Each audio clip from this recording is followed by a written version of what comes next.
watch if you want. This is more intended to be like a sleep story.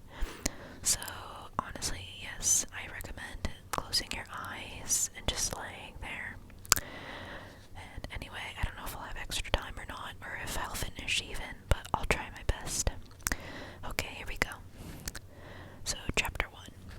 When I wake up, the other side of the bed is cold. My fingers stretch out, seeking Prim's warmth, but finding the rough canvas cover of the mattress. She must have had bad dreams and climbed in with her mother. Of course she did. This is the day of the reaping.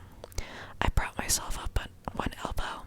There's enough light in the bedroom to see them. My little sister Prim, curled up on her side, cocooned in my mother's body. Their cheeks pressed together. In sleep, my mother looks younger, still worn but not so beaten down. Prim's face is as fresh as the raindrop, as lovely as the primrose for which she was named. My mother was very beautiful once, too, or so they tell me. Sitting at Prim's knees, guarding her, is the world's ugliest cat. Mashed-in nose, half the ear missing, eyes the color of rotting squash. Prim named him Buttercup, insisting that his muddy yellow coat matched the bright flower. He hates me, or at least distrusts me, even though it was years ago. I think he still remembers how I tried to drown him in a bucket when Prim brought him home. Scrawny kitten, belly swollen with worms, crawling with fleas. The last thing I needed was another mouth to feed, but Prim begged so hard, cried even, I had to let him stay. It turned out okay. My mother got rid of the vermin, and he's a born mouser, even catches the occasional rat. Sometimes when I clean a kill, I feed Buttercup the entrails. He has stopped hissing at me. Entrails, no hissing. This is the closest we'll ever come to love. I swing my legs off the bed and slide into my hunting boots, supple leather that is molded to my feet. I pull on trousers, a shirt, tuck my long dark braid up into a cap, and grab my forage bag. On the table, under a wooden bowl to protect it from hungry rats and cats alike, sits a perfect little goat cheese wrapped in basil leaves, Prim's gift to me on reaping day. I put the cheese carefully in my pocket as I slip outside. Our part of District 12, nicknamed the Seam, is usually crawling with coal miners heading out to the morning shift. At this hour, men and women with hunched shoulders, swollen knuckles, many who have long since stopped trying to rub the coal dust out of their broken nails, the lines in their sunken faces. But today, the black center streets are empty. Shutters on the squat gray houses are closed. The reaping isn't until 2. May as well sleep in if you can. Our house is almost at the edge of the seam. I only have to pass a few gates to reach the scruffy field called the meadow. Separating the meadow from the woods, in fact, enclosing all of District 12, is a high chain-link fence, topped with barbed wire loops. In theory, it's supposed to be electrified 24 hours a day as a deterrent to the predators that live in the woods, packs of wild dogs, lone cougars, bears that used to threaten our streets. But since we're lucky to get 2 or 3 hours of electricity in the evenings, it's usually safe to touch. Even so, I always take a moment to listen carefully for the hum that means the fence is live. Right now it's silent as stone, concealed by the clump of bushes. I flatten out on my belly and slide under the 2-foot stretch that has been loose for years. There are several other weak spots in the fence, but this one is so close to home, I almost always enter the woods here. As soon as I'm in the trees, I retrieve a bow and sheath of arrows from a hollow log.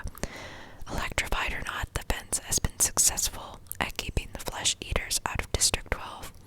Inside the woods, they roam freely, and there are added concerns like venomous snakes, rabid animals, and no real paths to follow. But there's also food if you know how to find it. My father knew, and he taught me some before he was blown to bits in a mine explosion. There was nothing even to bury. I was 11 then. 5 years later, I still wake up screaming for him to run. Even though trespassing in the woods is illegal and poaching carries the severest of penalties, most people would risk it even if they had weapons. But most are not bold enough to venture out with just a knife. My bow is a rarity, crafted by my father, along with a few others that I keep well hidden in the woods, carefully wrapped in waterproof covers. My father could have made good money selling them, but if the officials found out, he would have been publicly executed for inciting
my real name is Katniss, but when I first told him, I had barely whispered it, so I thought I'd said catnip. Then, when his crazy lynx started following me around the woods looking for handouts, it became his official nickname for me. I finally had to kill the lynx before he scared off game. I almost regretted it because he wasn't bad company, but I got a decent price for his belt.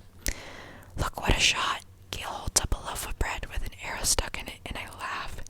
It's real bakery bread, not the flat, dense loaves we make from our grain rations. I take it in my hands, pull out the arrow, and hold the puncture in the crust to my nose, inhaling the fragrance that makes my mouth float with saliva. Fine bread like this is for special occasions. Still warm, I say. He must have been at the bakery at the crack of dawn to trade for it. What did it cost you? Just a squirrel. Think the old man was feeling sentimental this morning, says Gail. He even wished me luck. Well, we all feel a little closer today, don't we, I say, not even bothering to roll my eyes. Brim lifts us a cheese. I pull it out. His expression brightens at the treat. Thank you, Brim. We'll have a real feast. Suddenly falls into a capital accent as he mimics every trinket. The maniacally upbeat woman who arrives once a year to read out the names at the reaping. I almost forgot. Happy Hunger Games. He plucks a few blackberries from the bushes around us, and may the odds. He tosses a berry in a high arc toward me. I catch it in my mouth and break the delicate skin with my teeth. The sweet tartness explodes across my tongue. Be ever in your favor. I finish with equal verve. We have to joke about it because the alternative is to be scared out of your wits. Besides, the capital accent is so affected. Almost anything sounds funny in it. I watch as Gale pulls out his knife and slices the bread. He could be my brother. Straight black hair, olive skin. We even have the same gray eyes, but we're not related, at least not closely. Most of the families who work the mines resemble one another this way. That's why my mother and Brim, with their light hair and blue eyes, always look out of place. They are. My mother's parents were part of a small merchant class that caters to officials, peacekeepers, and the occasional seam customer. They ran an apothecary shop in the nicer part of District 12. Since almost no one can afford doctors, apothecaries are our healers. My father got to know my mother because on his sons he would sometimes collect medicinal herbs and sell them to her shop, so to be proved into remedies. She must have really loved him to leave her home for it to seem. I try to remember that when all I can see is the woman who sat by, blank and unreachable, while her children turned to skin and bones. I try to forgive her for my father's sake, but to be honest, I'm not the forgiving type. Gail spreads the bread slices with the soft goat cheese, carefully placing a basil leaf on each while I strip the bushes of their berries. We settle back into the nook and the rock. From this place, we're invisible but have a clear view of the gully, which is seeming with summer life. Greens to gather, roots to dig, fish iridescent in the sunlight. The day is glorious with a blue sky and soft breeze. The food wonderful with the cheese seeping into the warm bread and the berries bursting in our mouths. Everything would be perfect if this really was a holiday. If all the day off meant was roaming the mountains with Gale, hunting for tonight's supper. But instead we would be standing in the square at 2 o'clock waiting for our names to be called out. We could do it, you know, Gale says quietly. What? I ask. Leave the district, run off, live in the woods. You and I, we can make it, says Gale. I don't know how to respond. The idea is so preposterous. If we didn't have so many kids, he adds quickly. They're not our kids, of course, but they might as well be. Gale's 2 little brothers and a sister, Brim. And you may as well throw in our mothers too, because how would they live without us? Who would fill those mouths that are always asking for more? With both of us hunting daily, there are still nights when the game has to be swapped for lard or shoelaces or wool. Still nights when we go to bed with our stomachs growling. I never want to have kids, I say. I might if I didn't live here, says Gale. But you do, I say, irritated. Forget it, he snaps back. The conversation feels all wrong. Leave? How could I leave Brim, who is the only person in the world I'm certain I love? And Gale's devoted to his family. We don't leave. So why bother talking about it? And even if we did,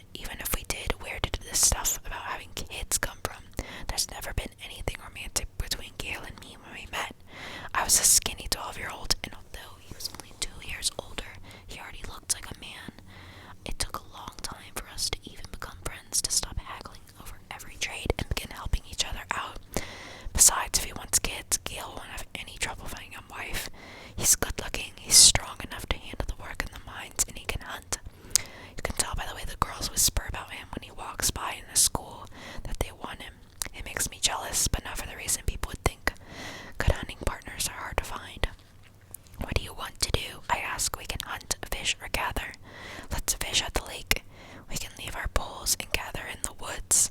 Get something nice for tonight, he says. Tonight, after the reaping, everyone is supposed to celebrate, and a lot of people do, out of relief that their children have been spared for another year. But at least 2 families will pull their shutters, lock the doors, and try to figure out how they will survive the painful weeks to come. We make out well. The predators ignore us on a day when easier, tastier prey abounds. By late morning, we have a dozen fish, a bag of greens, and best of all, a gallon of strawberries. I found the perch a few weeks ago, but Gail had the idea to string mesh nets around it to keep out the animals. On the way home, we swing by the Hob, the black market that operates in the abandoned warehouse that once held coal. When they came up with a more efficient system that transported the coal directly from the mines to the trains, the Hob gradually took over the place. Most businesses are closed by this time on reaping day, but the black market's still fairly busy. We easily trade 6 of the fish for good bread and the other 2 for salt. Greasy Say, the bony old woman who sells bowls of hot soup from the large kettle, takes half the greens off her hands in exchange for a couple of chunks of paraffin. We might do a tad better elsewhere, but we make an effort to keep on good terms with Greasy Say. She's the only one who can consistently be counted on to buy a wild dog. We don't hunt them on purpose, but if we're attacked and you can take out a dog or 2, well, meat is meat. Once it's in the soup, I'll call it beef, Greasy Say says with a wink. No one in the scene would turn up their nose at a good leg of wild dog, but the peacekeepers come to the Hub can afford to be a little choosier. We finish our business at the market, and we go to the back door of the mayor's house to sell half the strawberries, knowing he has a particular fondness for them and can afford our price. The mayor's daughter, Madge, opens the door. She's in my year at school. Being the mayor's daughter, you'd expect her to be a snob, but she's alright. She just keeps to herself like me. Since neither of us really has a group of friends, we seem to end up together a lot at school, eating lunch, sitting next to each other at assemblies, partnering for sports activities. We rarely talk, which suits us both just fine. Today, her drab school outfit has been replaced by an expensive white dress, and her blonde hair is done up with a pink ribbon. Reaping clothes. Pretty dress, says Gale. Matt shoots him a look, trying to see if it's genuine compliment or if he's being ironic. It is a pretty dress, but she would never be wearing it ordinarily. She presses her lips together and smiles. Well, if I end up going to the Capitol, I want to look nice, don't I? Now it's Gale's turn to be confused. Does she mean it, or is she messing with him? I'm guessing the second you won't be going to the Capitol, says Gale coolly. His eyes land on a small circular pin that adorns her dress. Real gold, beautifully crafted. It could keep a family in bread for months. What can you have? 5 entries. I had 6 when I was just 12 years old. That's not your fault, I say. No, it's no one's fault, just the way it is, says Gale. Madge's face has become closed off. She puts the money for the berries in my hand. Good luck, Katniss. You too, I say, and the door closes. We walk toward the seam in silence. I don't like that Gale took a dig at Madge, but he's right, of course. The reaping system is unfair, with the poor getting the worst of it. You become eligible for the reaping the day you turn 12. That year, your name is entered once, at 13 twice, and so on until you reach the age of 18. The final year of eligibility, when your name goes into the pool 7 times. That's true for every citizen, all 12 districts, in the entire country of Panem. But here's the catch. Say you are poor and starving as we were. You can opt to add your name more times in exchange for tesserae. Each tesserae is worth a meager year's supply of grain and oil for one person. You may do this for each of your family members as well. So at the age of 12, I had my name entered 4 times. Once because I had to, and 3 times for tesserae for grain and oil for myself, for him, and my mother. In fact, every year I have needed to do this, and the entries are cumulative. Now at the age of 16, my name will be in the reaping 20 times. Gale, who's 18 and has been neither developing, helping, or single-handedly feeding a family of 5 or 7 years, will have his name in 42 times. You can see why someone like Madge, who has never been at risk of needing a tesserae, can set him off. The chance of her name being drawn is very slim compared to those of us who live in the steam. Not impossible, but slim. And even though the rules are set up at the Capitol, not the district, certainly not Madge's family, it's hard not to resent those who don't have to sign up for tesserae. Gale knows his anger at Madge is misdirected. On other days, deep in the woods, I've listened to him rant about how the tesserae are just another tool to cause misery in our district, a way to play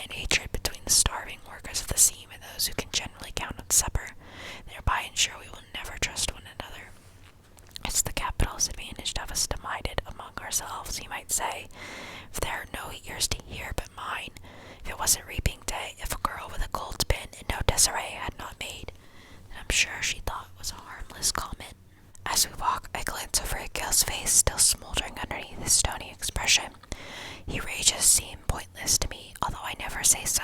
It's not that I don't agree with him, I do. But what good is yelling about the Capitol in the middle of the woods? It doesn't change anything. It doesn't make things fair. It doesn't fill our stomachs. In fact, it scares off the nearby game. I let him yell, though. Better he does it in the woods than in the district. Gail and I divide our spoils, leaving 2 fish, a couple of loaves of good bread, greens, a quart of strawberries, salt, paraffin, and a bit of money for each. See you in the square, I say. Wear something pretty, he says flatly. At home, I find my mother and sister are ready to go. My mother wears a fine dress from the apothecary days, Brim in my first reaping outfit, a shirt that has a ruffled blouse. It's a bit big on her, and my mother has made it stay still with pins. Even so, she's having trouble keeping that blouse tucked in the back.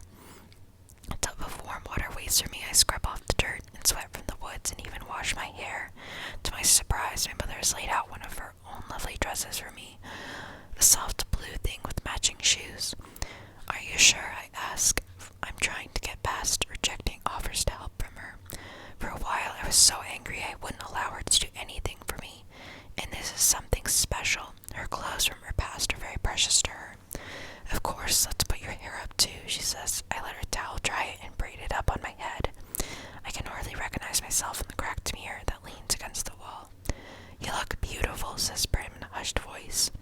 And nothing like myself, I say. I tug her because I know that these next few hours will be terrible for her. Her first reaping, she's about as safe as you can get, since she's only entered once. I couldn't let her take out any tesserae, but she's worried about me. That unthinkable might happen. I protect Brim in every way I can, but I'm powerless against the reaping. The anguish I always feel when she's in pain wells up in my chest and threatens to register on my face. I notice her blouse is pulled out of her skirt in the back again and force myself to stay calm. Tuck your tail in, little duck, I say, smoothing the blouse back in place. Brim giggles and gives me a small quack. Quack yourself, I say with a light laugh, the kind only Brim can draw for me. Come on, let's eat, I say, and plant a quick kiss on top of her head. The fish and greens are already cooked in a stew, but they will be for supper. We decided to save the strawberries and bakery bread for the evening's meal to make it special, we say. Instead, we drink milk from Brim's goat lady and eat the rough bread made from the tesserae grain, although no one has made much of an appetite anyway. At 1 o'clock, we head for the square. Attendance is mandatory unless you are on death's door. This evening, officials will come around and check to see if this is the case. If not, you'll be imprisoned. It's too bad, really, that they hold the reaping in the square. One of the few places in District 12 that can be pleasant. The square is surrounded by shops and on public martin days. Especially if there's good weather, it has a holiday feel to it. But today, despite the bright banners hanging on the buildings, there's an air of grimness. The camera crews perched like buzzards on rooftops only add to the effect. People filed in silently and signed in. The reaping is a good opportunity for the Capitol to keep tabs on the population as well. 12 of their 18-year-olds are herded into roped areas marked off by the ages. The oldest in the front, the young ones like Brim toward the back. Finally, members line up around the perimeter, holding tightly to one another's hands. But there are others too who have no one they love at stake or who no longer care to slip among the crowd, taking bets on the 2 kids whose names will be drawn. Odds are given on their ages, whether they're seam or merchant, and if they'll break down and weep. Most refuse dealing with the racketeers, but carefully. These same people tend to be informers and who hasn't broken the law. I could be shot on a daily basis for hunting, but the appetites of those in charge protect me. Not everyone can claim the same. Anyway, Gail and I agree that if we have to choose between dying hunger and a bullet in the head, the bullet would be much quicker. The space gets tighter, more claustrophobic as people arrive. The square is quite large, but not enough to hold District 12's population of about 8,000 latecomers. They are directed to the adjacent streets where they can watch the events on screens as it's televised by the state. I find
disasters, the droughts, the storms, the fires, and the scorching seas that swallowed up so much of the land, the brutal war for what little sustenance remained.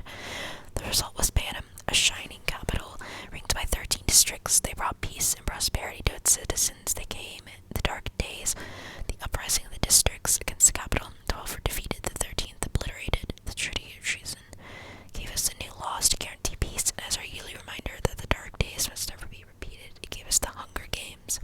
The rules of the Hunger Games are simple.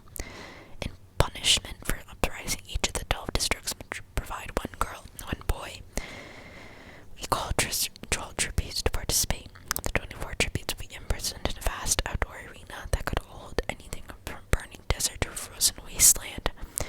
Over a period of several weeks, the competitors must fight to the death, and the last tribute standing wins, taking the kids from our districts, forcing them to kill one another while we watch. This is the capital's way of reminding us how totally we are at the mercy, how little chance we stand of surviving into the rebellion. Whatever words they use, the real message is clear. Look at now how we take your children and sacrifice them, and there's nothing you can do. If you lift a finger, we will destroy every last one of you, just as we did District 13. To make it humility, as well as tortures, the capital requires us to treat the Hunger Games as a festivity, a sporting event, putting every district against the others. The last to be alive receives a life, and E is back home, and their district will be showered with prizes largely consisting of food. All year, the capital will show the winning district gifts of grain and oil and even delicacies like sugar, while the rest of us battle starvation. Okay, guys, I'm actually gonna stop here reading the book. There's not much time left, I don't think. I could ramble. Anyway, there's actually 2 pages left, but to summarize it, basically they stand there and the names are getting drawn, and even though her name is only entered once, Primrose Everdeen is chosen. What will happen next? I don't know. Maybe I'll release a part 2, maybe not. Or chapter 2. I know I said chapters 1 to 2 at the beginning, but I kinda lied. I lied. Sorry, guys. If any of you are even awake by now, there's no way someone would listen to this point and still be awake. I don't know. Maybe you are, maybe you aren't, maybe you are, maybe you aren't.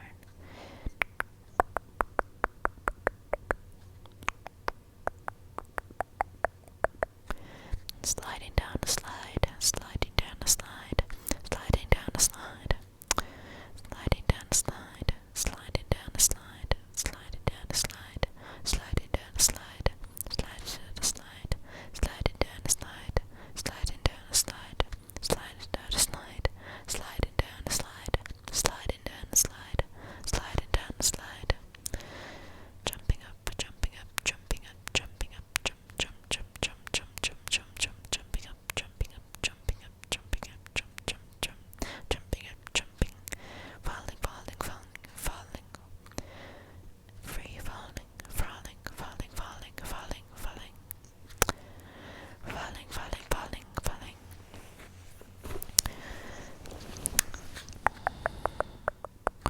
Okay, guys, I'm done. Thank you for watching. Thank you for listening, and I hope you're asleep.